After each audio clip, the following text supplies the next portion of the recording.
Bonjour à tous, je suis Maknel Itsana. Dans le cadre de la présentation des outils d'analyse pour le commentaire composé, je vais vous présenter aujourd'hui les différentes propositions. La première proposition généralement qu'on a, c'est la proposition principale.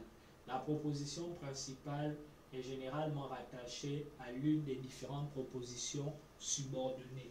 La proposition principale est généralement dans la première partie de la phrase.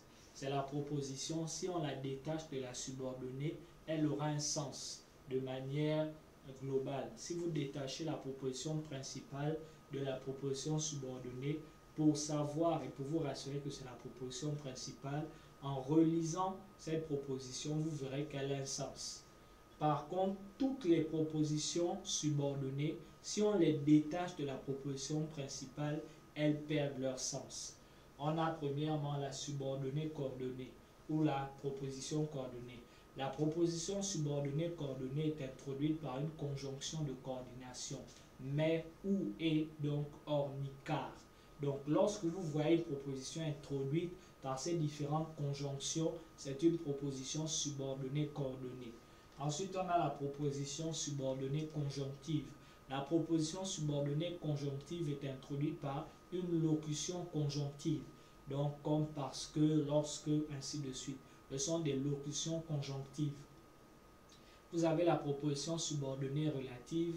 Elle est introduite par un pronom relatif. Exemple, dont, qui, que. Ce sont des pronoms relatifs. Donc, lorsque vous basculez sur la deuxième proposition et qu'elles sont introduites par ces différentes expressions, c'est-à-dire que vous avez affaire à l'une de ces trois propositions subordonnées. Vous avez également les propositions indépendantes. La proposition indépendante, leur particularité, c'est que lorsqu'on sépare la première ou la deuxième de la première ou de la deuxième proposition, elles ont toujours un sens.